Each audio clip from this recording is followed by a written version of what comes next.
Dear viewers, welcome back to Plutus Career and Skills Academy. সুপ্রিয় চাকরি প্রত্যাশী ভাই বোনেরা, আসসালামু আলাইকুম। শিক্ষক নিবন্ধন পরীক্ষা যারা বসবেন, শিক্ষক নিবন্ধন পরীক্ষা যারা দিতে যাচ্ছেন, যারা শিক্ষক নিবন্ধন পরীক্ষা দিয়েছেন, তাদের জন্য চমৎকার একটি সংবাদ নিয়ে আজকে হাজির হয়েছে। বিষয়টি খুবই আশার আলো হিসেবে দেখা দিয়েছে। নিবন্ধন ইতিমধ্যে যারা বিভিন্ন নিবন্ধন পরীক্ষা দিয়েছেন, এমনও দেখা গেছে আপনি নিবন্ধন পাশ করে বসে আছেন, কিন্তু আপনার যে সমস্যাটা অ্যারাইজ করছে, আপনার বিষয়ে স্কুল কলেজ বা মাদ্রাসায় সেই বিষয়ে কোনো শূন্য পদই নেই, কিন্তু আপনি freely written viva pass. That mean আপনার নিবন্ধনের সনদ কিন্তু আছে। এই বিষয়ে পরবর্তীতে যাতে কোনো প্রবলেম না হয়, যাতে এই ধরনের কোনো ভোগান্তিতে না ভুগতে হয়, সেই বিষয়ে কিন্তু কর্তৃপক্ষ চিন্তা ভাবনা করছেন। তো বিষয়টি হচ্ছে যে পদ শূন্য না থাকলে নিবন্ধন পরীক্ষা নেবে না এনটিআরসিএ। এনটিআরসিকে প্রথমে আমি ধন্যবাদ দিতে চাই, এই কারণেই যে ভবিষ্যতে আর এই ধরনের কোনো ভোগান্তিতে শিক্ষার্থীদের পড়তে হবে না বা ভুগতে হবে না। আচ্ছা, এই বিষয়ে আমরা একটু বিস্তারিত দেখব। এখানে যে বিষয়টি তারা বলেছে যে সংশ্লিষ্ট বিষয়ের পদ শূন্য না থাকলে ওই বিষয়ে নিবন্ধন পরীক্ষা না নেওয়ার চিন্তাভাবনা করছে বেসরকারি শিক্ষক নিবন্ধন ও প্রত্যয়ন কর্তৃপক্ষ, অর্থাৎ এনটিআরসিএ। আগামী বছরের শুরুতে সংস্থাটির সভায় বিষয়টি চূড়ান্ত হতে পারে বলে জানা গেছে। গতকাল, যেটা বৃহস্পতিবার 5 ডিসেম্বর, এনটিআরসি এর পরীক্ষা মূল্যায়ন ও প্রত্যয়ন শাখার একাধিক কর্মকর্তার সঙ্গে আলাপকালে কিন্তু এই তথ্যটি জানা গেছে।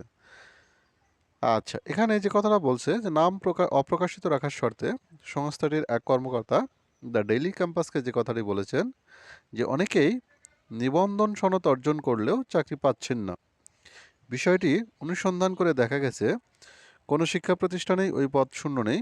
একজন প্রার্থী প্রিলি রিটেন ও ভাইভে উত্তীর্ণ হয়েও চাকরি পাবেন না, এমন হওয়া কিন্তু ঠিক না। এজন্য যে বিষয়ে শূন্য পদ থাকবে না সে বিষয়ে নিবন্ধন পরীক্ষা আয়োজন না করার বিষয়ে চিন্তা ভাবনা করা হচ্ছে। এনটিআরসিএ কিন্তু অনেক চমৎকার একটি সিদ্ধান্ত তারা নিয়েছে, এবং তাদের যে চিন্তা ভাবনা এটা কার্যকর হলে শিক্ষার্থীদের জন্য, যাদের বিশেষ করে যাদের পদসংখ্যা নাই কিন্তু প্রিলি রিটেন ভাইভা পাশ করে বসে থাকেন, তাদের জন্য কিন্তু অনেক বেশি উপকার হবে, আর এই ধরনের ভোগান্তিতে ভুগতে হবে না। তো আমরা যদি আরেকটু দেখি এই কথাটি, এ বিষয়ে এনটিআরসির সদস্য পরীক্ষা মূল্যায়নের প্রত্যয়ন মোহাম্মদ নুরে আলম সিদ্দিকী তার ডেইলি ক্যাম্পাসকে বলেন যে নিবন্ধন পরীক্ষায় বেশ কিছু পরিবর্তনের বিষয়ে ভাবা হচ্ছে, তবে এগুলো এখনও চূড়ান্ত হয়নি। সনদ অর্জনের পর প্রার্থীদের জন্য বসে থাকতে না হয় আমরা সেই চেষ্টাই করছি। অর্থাৎ আমরা যদি এক কথায় বলি যে শিক্ষার্থীদের সকল দিক থেকে সার্বিক বিষয়ে যাতে কোনো ধরনের ভোগান্তি না পড়তে হয়, শিক্ষার্থীরা যেন সর্বোচ্চ পরিমাণ সুবিধা প্রাপ্ত হয়, সুবিধা ভোগ করতে পারে, সেই সকল বিষয়ে কিন্তু এনটিআরসি কিন্তু তারা চিন্তা ভাবনা করছে এবং দ্রুতই এটার একটা বাস্তবায়ন কিন্তু তারা করতে যাচ্ছে। অর্থাৎ আগামীর এনটিআরসি কিন্তু শিক্ষার্থী বান্ধব, যাতে করে শিক্ষার্থীদের কোনো ধরনের সময়ের অপচয় না হয়, তারা নিবন্ধন প্রাপ্ত হয়ে যাতে করে তাদেরকে আর বসে থাকতে না হয়। আচ্ছা, এদিকে আমরা একটু না আগাই। 19তম শিক্ষক নিবন্ধন যে বিষয়টি, এই বিষয় নিয়ে আমরা পরবর্তী কোনো ভিডিওতে আলাপ করব। আজকে আর কথা বাড়াবো না। সকলের জন্য শুভকামনা।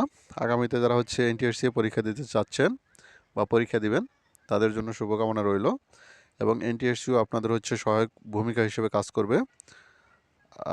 সেই বিষয়ে তারা গভীর চিন্তা ভাবনায় মগ্ন, বা অনেক ধরনের সিদ্ধান্তই তারা নিয়ে ফেলছে, যেটা বাস্তবায়নের অপেক্ষা মাত্র।